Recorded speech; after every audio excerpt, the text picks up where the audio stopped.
Are you looking to sharpen your command and leadership skills? The 2024 Blue Card Hazard Zone Conference is coming back to the Sharonville Convention Center in Cincinnati, Ohio, September 30th through October 4th.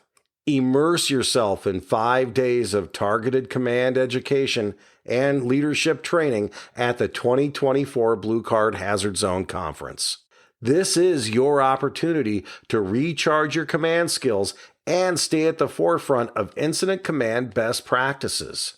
This year, we've added a certification lab, September 30th through October 2nd. Also added a Mayday workshop, October 1st to October 2nd. The General Conference is on October 3rd and 4th. The Mayday workshop is filling up fast, and our early bird pricing of $415 each for the General Conference is a limited time offer. Don't miss out on this opportunity. Register now at hazardzonebc.com.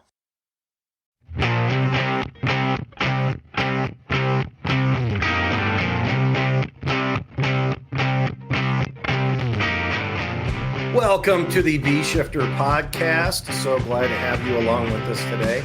John Vance here, and today our very special guest is Ashley Losch. And Ashley has spent about a quarter of a century in the fire service. I hate to... Ouch, that was a painful way to start, John. You're aging. Well, you're experienced. I'm giving you credibility. Thank you. Starting as a firefighter and working your way up to the company officer, a public information officer, and finally as a division chief, dispensing information for the public.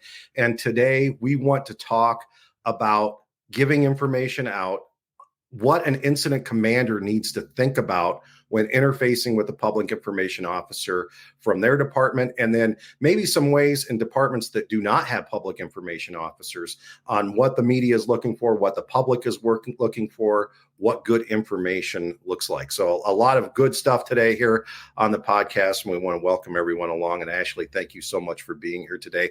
And you recently retired from the fire service, but you're still keeping your toe in it with Blu Helmet Media. Tell me what you're doing with Blu Helmet Media and what you're up to these days. Certainly. So doing a lot of consulting, some creative for some departments and unions, and keeping people abreast of what's happening in social media and how to leverage social media for whatever it is that their goals may be, and really expressing the importance of a public information officer within your organization and why it's so critical to stay connected through media, traditional media, and also internal communications about why we need to share the messages and what we need to share and how to share them appropriately. There's been a big push in the last couple of years also for crisis communication plans, and recognizing that a lot of departments don't have a plan for crisis communications. They sort of have either pushed it off thinking that the public information officer just has it handled, or that maybe the city will have something put together, or EM. But what we're recognizing is a lot of the smaller departments and even some of the smaller cities have never even broached the idea of having a crisis communication plan. So recognizing that those things could be in place and should be in place is a big deal. So I'm just going around teaching classes, doing some consulting and creative, and trying to help out. One of the things that you attain to is you're a master PIO. I'm in the program. Oh, you're in the program. Okay. But there's only like 150 of those in the country. Correct. What is that program, and how does one go about getting that education? Yeah, I will say it's some of the best training I've ever had. And it's through FEMA. And there's a series of classes that you have to go through. There's a series of online classes. Then you can take a basic PIO. Then there's an advanced PIO. Basic PIO is a 3-day course. Advanced is a 1-week course. And I will say that is the best training I've ever been through as a PIO. It is hands-on, intense training, and you learn how to work in a JIC and what a JIC is, and how that, how to work through kind of crisis that's going on, and what the expectation is of a PIO within a JIC. And then advanced PIO is a year-long course where we attend class for 3 weeks out of that period of time back in Maryland at National Fire Academy. And we write a capstone paper as part of that. And if we're successful, 90% or above, we actually are published and placed in the library at Oh, NFA. that's awesome. That is really cool. I've seen that title that only a few other PIOs have it. A recently retired PIO from Las Vegas had that, and Yes. was like, wow, that's something I'd never heard of before. But that is so cool that you're pursuing that, and Thank you. I think that's a good path. Now, as a firefighter and a company officer, what made you gravitate toward the PIO job, and what kind of got you into this part of the business? Well, truth be told, I had zero interest in being a PIO. I resisted for a long time. And my friend was the full-time PIO, and he brought me in as a part-time, like as a backup. So I did a backup PIO position for 3 years for him. And then it was time for him to go back to the field. And he said, "Hey, it's your turn." And I was like, no, I'm good. I have no interest in not being on a truck. I just want to run calls and do my thing. And he said, "No, it's your time. You're going to come in and you're going to do this." And I did. And I was working for Terry Garrison at the time. And I will say, when you have a boss that fully supports you and that is behind you in this position, that's everything. And we had full transparency with one another and complete trust. And he let me push the envelope in ways that people weren't really pushing the envelope yet. And it paid off. But once we started to feel that success and see a change, not only within our organization, but externally, you could feel it. It was palpable that we felt seen. And I think every department wants to feel seen and wants to feel like they're making a difference. And when you start to get that recognition, especially in a market as large as Phoenix, where, let's face it, Phoenix is the biggest department, they get the most recognition and they get the most airtime, to be able to carve out a piece of that for ourselves and feel like we were a part of this. It was really good. So once we started to see success and we were chugging along, Chief Garrison and I just sort of kept doing it and kept pushing. And it was really wonderful to have his mentorship during that time. And so I just continued to stay. Well, it was a palpable change when you took over, especially the social media for Glendale, because I noticed a huge difference. And you had a nice mix of real-time incident information when there was something major going on, if there was a community tragedy, how to learn from that. But then also you were doing things like cooking and, just having fun in the station. I mean, so there was a real fun side to that too. How do you balance that as a PIO to say, hey, this is a deadly serious business that we're in, but we're also humans and we can't take ourselves too seriously? Most certainly. So I think it all starts with a goal, right? Especially when it comes to social media, but a goal as a department. What are we trying to tell the public? And what is the reason that we're even on social media? Because that's kind of what we're talking about specifically right now. And that, to me, it was, we need to show people who we are. We are a brand also. Every department is a brand.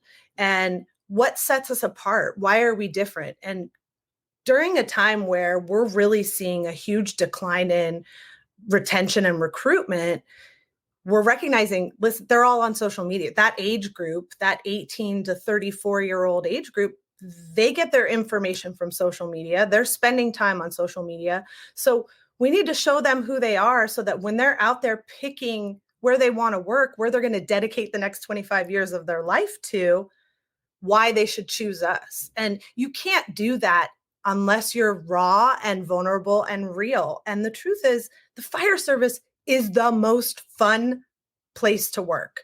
It just is. You're working with a bunch of goofballs, and once in a while you get to do something that's amazing and you get to impact people's lives. But through social media, we actually have the opportunity to impact people every single day. We can prevent an accident. We can prevent a fire. We can prevent a tragedy through really good messaging. But when it comes to that balance, why are we cooking? Why are we doing silly trends? Why are we doing those things? Because we also are competing for people's attention. And if all you do is put out incident information all day, you've now become the news. And the news, as we all know, is noisy and frustrating and sad. and we just tune it out. So you can't be the news all the time and expect people to come and want to be a part of what you're putting out.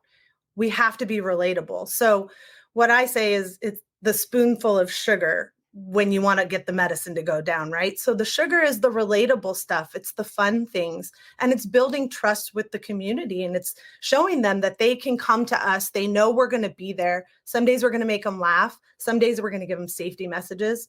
Some days they might cry with us, and we're always going to give them the most accurate, timely information that we can when it comes to real time incidents. So we established that over time, but you have to have some fun with it too. And you have to show the truth of your department by giving them a little bit of the behind the scenes. Well, I don't think a lot of people either know how to do that, aren't empowered to do that, or do that very well. And you certainly did in your time as PIO there, and also at the Arizona Fire and Medical. You did this. I saw that that about 7 years ago or so. I asked Terry, I go, "Who is your PIO?" Because this is it's so good and refreshing compared to the kind of stiffness that we see a lot of times. And unfortunately, you and I were talking before we started rolling. It's so political as far as our jobs go, especially the higher up you go, and especially the public information officer. So a lot of those pressures sometimes stifle that creativity. But you were very creative, and I kind of grew up watching what PFN did back in the day, and I loved all of that. And I saw this really as an extension of what PFN used to be. Thank you. Well, I was definitely impacted by what they were doing, and those videos. Oh my gosh, some of the most fun to watch.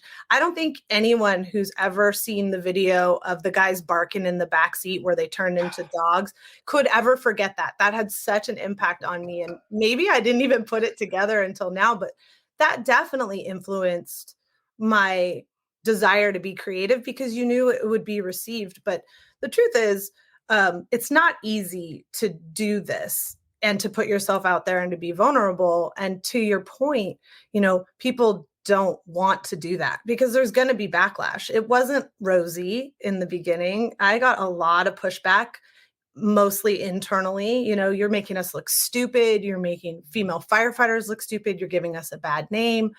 And so it goes back to that goal. And why are we doing this? You have to really hold that in your heart because you're going to get hate and you're going to get pushback. But what people don't recognize is the internal audience is a very small piece of the pie when it comes to who we're trying to reach, right? Because yes, there's internal, there's other fire departments, there's the city, there's the community, there's the politicians, there's the business owners, kids, grandparents, parents, schools, hospitals, people that we partner with. Everybody is an audience, and all of those people don't want the same content, and they're not looking for the same thing. In fact, most of them want something very different.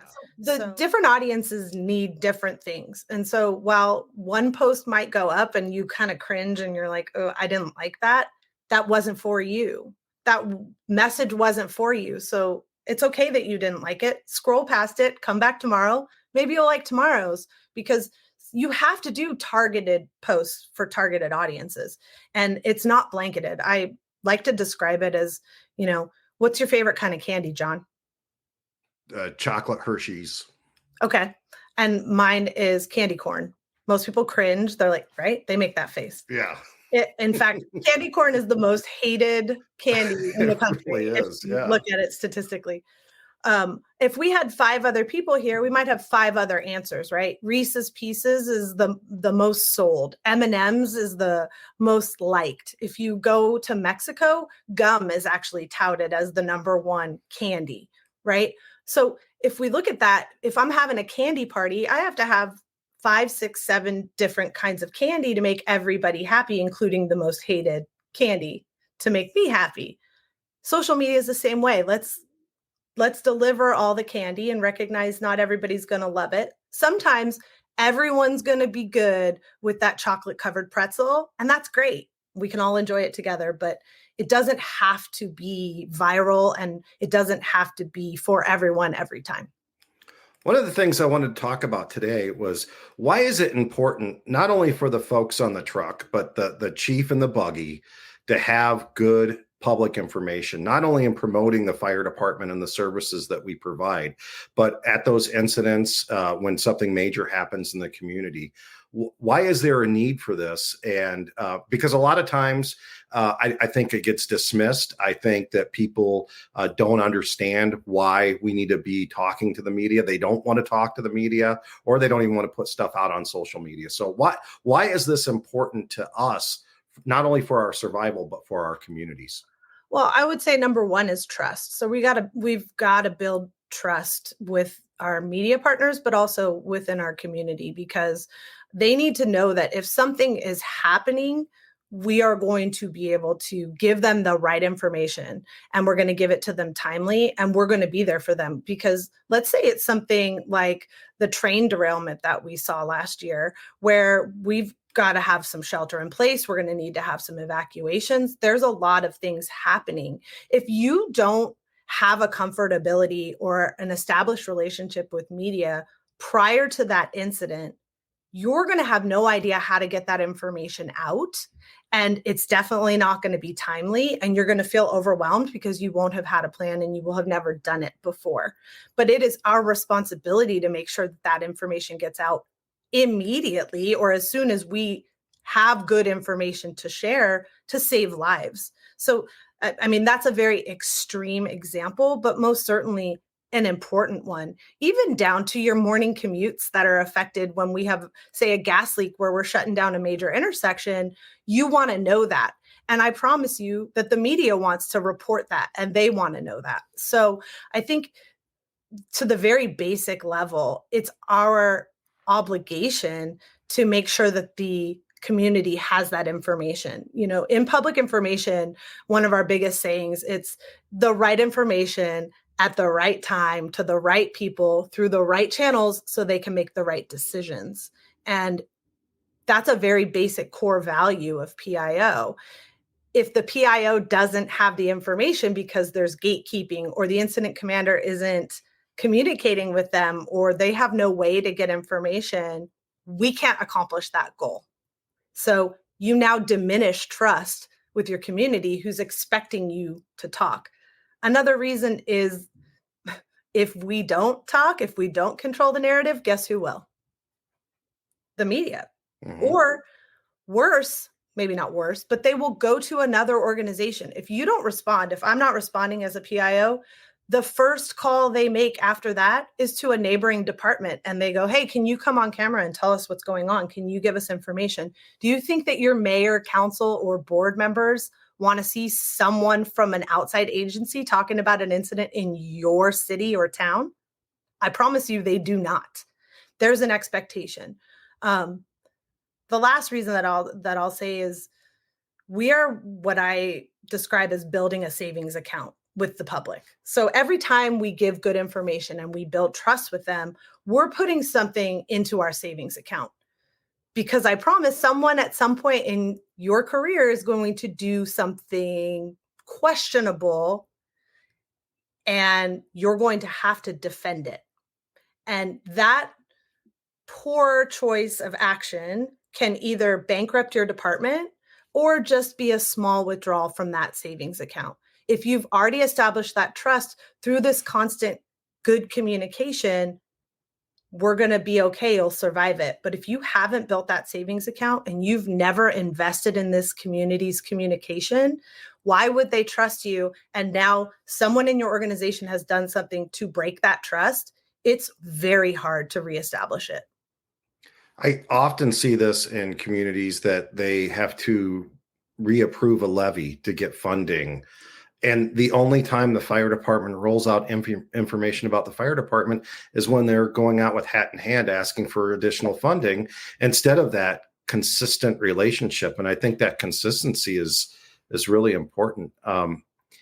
So you touched on, we talked about social media and traditional media versus social media. Where are we at right now? I mean, because we're in changing times, and what the media was 30 years ago certainly isn't what it is today.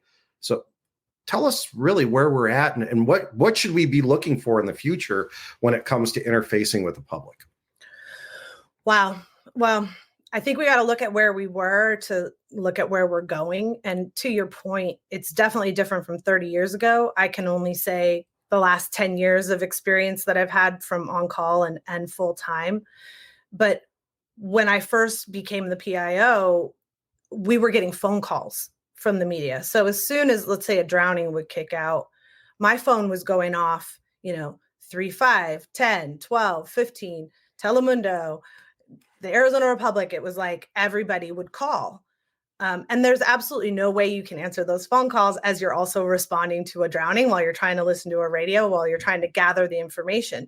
But the second that a drowning is dispatched, those newsrooms are reaching out to you. I mean, it's like the tones haven't even shut down in the station and they're already calling.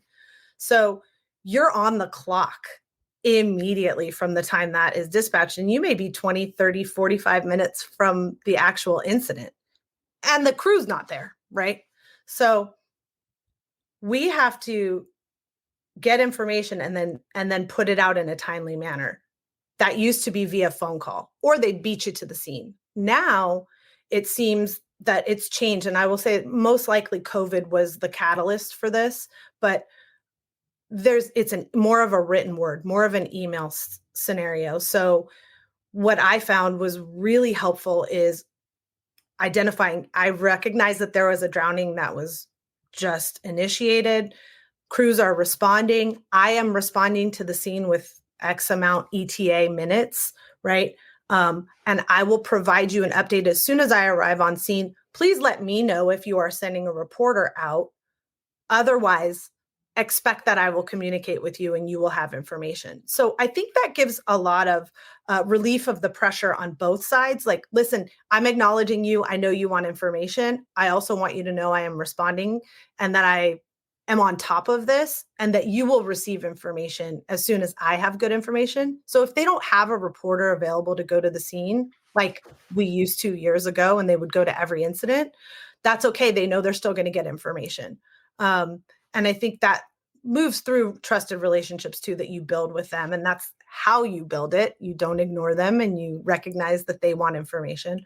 But I think that changing landscape also comes with a layer of social media, because I know if I put that information on Twitter, that's the fastest way for me to reach all of the media outlets simultaneously. So I don't even have to go to email to send anything out. I can just put something on Twitter and I know that they're going to get that message. That wasn't really the way of the world even 10 years ago. So that's another piece of the pie, that while you may not have a PIO that can go on scene and give information real time, you certainly have someone who can pull up a template on Twitter and just give some basic information and state, we will give you more information at XYZ time.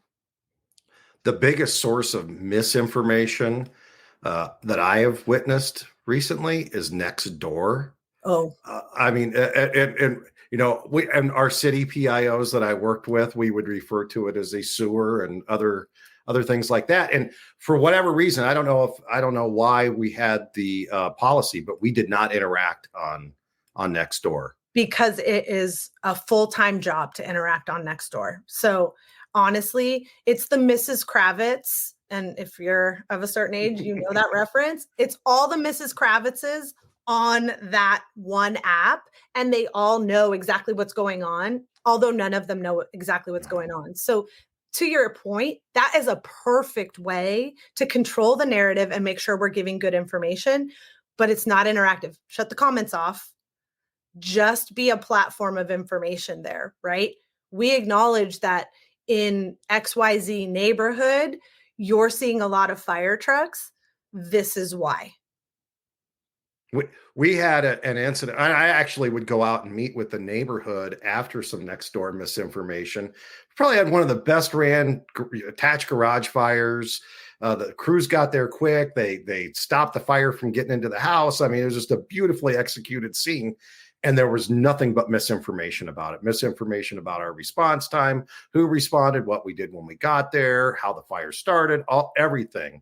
Yeah. So I finally went out and met with the neighborhood face to face, because it's like, I can't get ahead of this. Right. I mean, that was impossible to do it through, like you're saying, through Nextdoor. But that was probably the most frustrating one to deal with, I think. Absolutely. But that's the whole communication piece, right? Now, what if you never communicated with them? What if you never gave them information? They just continue to run with that, and you keep destroying trust. Mm-hmm. So what you did is phenomenal. You went out and you built trust. I had a similar, I guess it wasn't similar, but kind of. It was the 4th of July. The 3rd of July, a family across the street was lighting off fireworks and lit their neighbor's house on fire, and it burned up. I mean, completely burned. And I went out the next day to do some firework safety for 4th of July with some of the local newscasters, and the family was there. And I said to the media, hey, can you give me a second? I just want to go over and talk to them. And I just introduced myself and said, I'm so sorry for what you've been through, and made sure that our crisis response team had been working with them. And they said, it was a 20-minute response time for your units. And I said, I'm sorry, what? And they said, yeah, it took them 20 minutes from the time I called 911 for a truck to get here.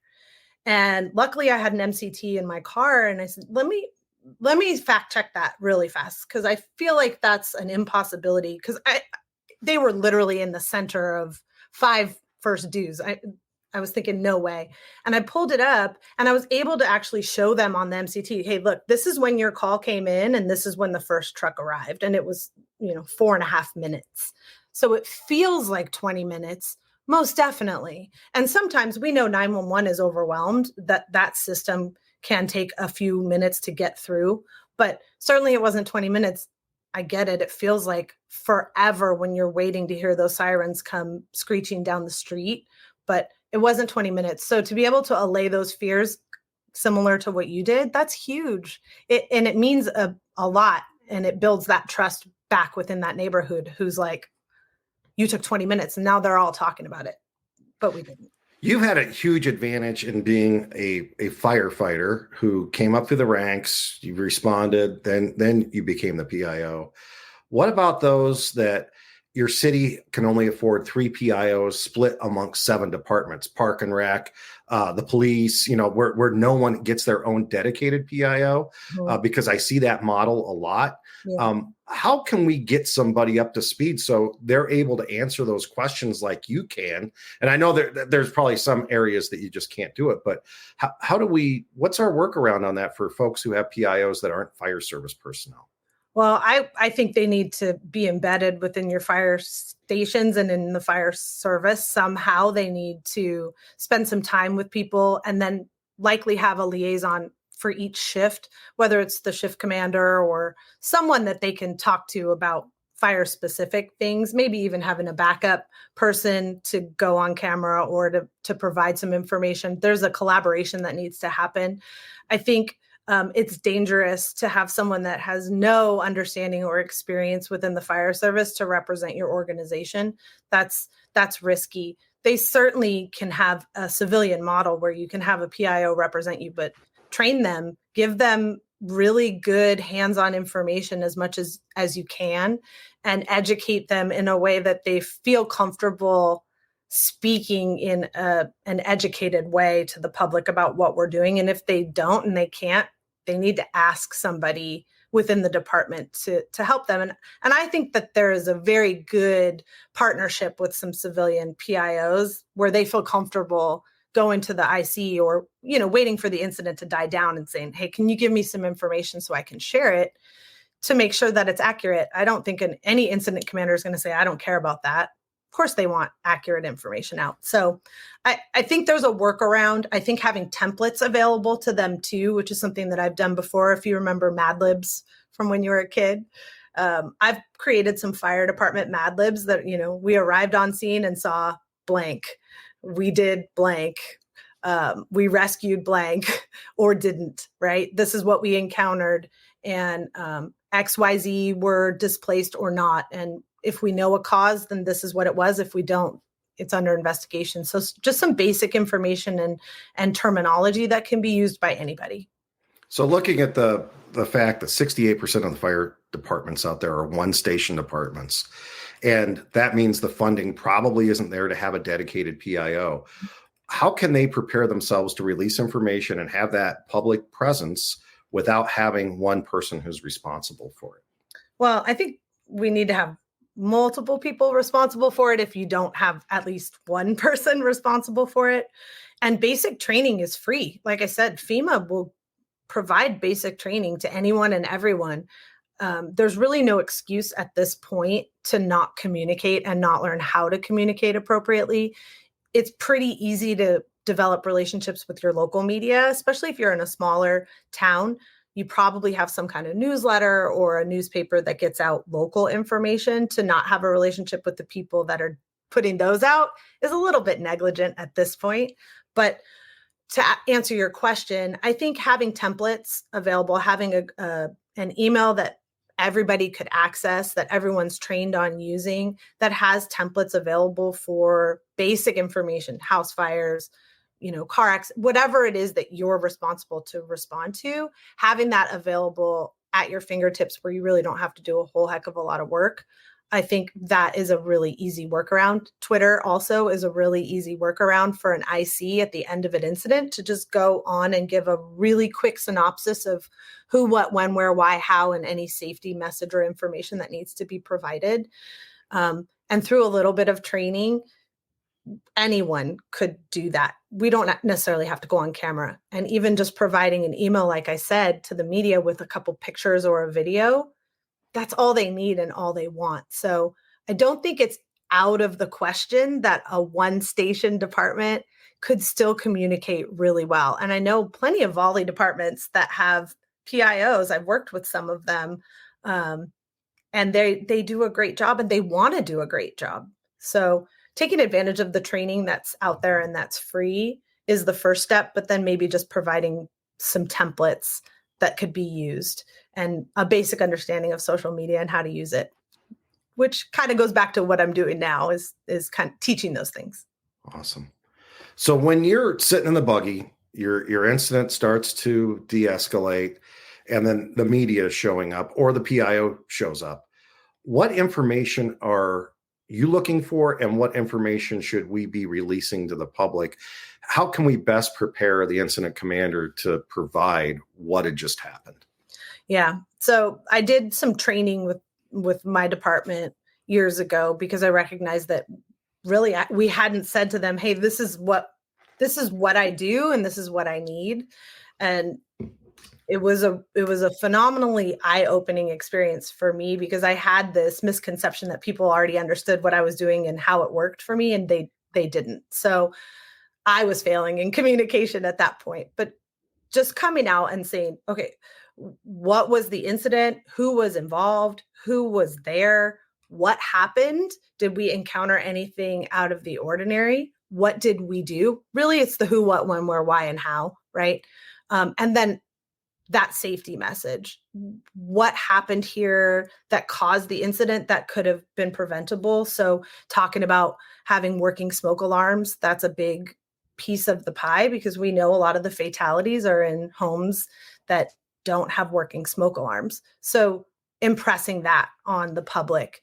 And if we have that knowledge, and if the IC already has that knowledge, sharing that with your public information officer. And anything that might be out of the ordinary, but anything that we've saved, if we've had rescues of animals or people, obviously that's a big deal. The media is always going to ask you if people were displaced. So if we know that and how many, the cause is always the biggest piece of information, but generally we don't have that right away because our fire investigations haven't even arrived or are just beginning that. So it's hard to give that quickly, but really the who, what, when, where, why, how, and any special circumstances. If the IC can give that to the PIO, that helps us create the narrative. And generally, a good PIO is going to chat with the IC. They're probably going to talk to whoever the first in unit was and the command officer on that truck. And if there's a crisis response team, they're probably going to get with them too for a little deeper information. So as much as they can give you is good, but the basics are the most important. Switching back to that crisis communication plan you brought up, what constitutes a crisis? When should we have a crisis communication plan? Because we see them usually collecting dust on someone's desk or up on a shelf. But when should we have that plan, and what are the occasions that we use them? Should have had that plan yesterday.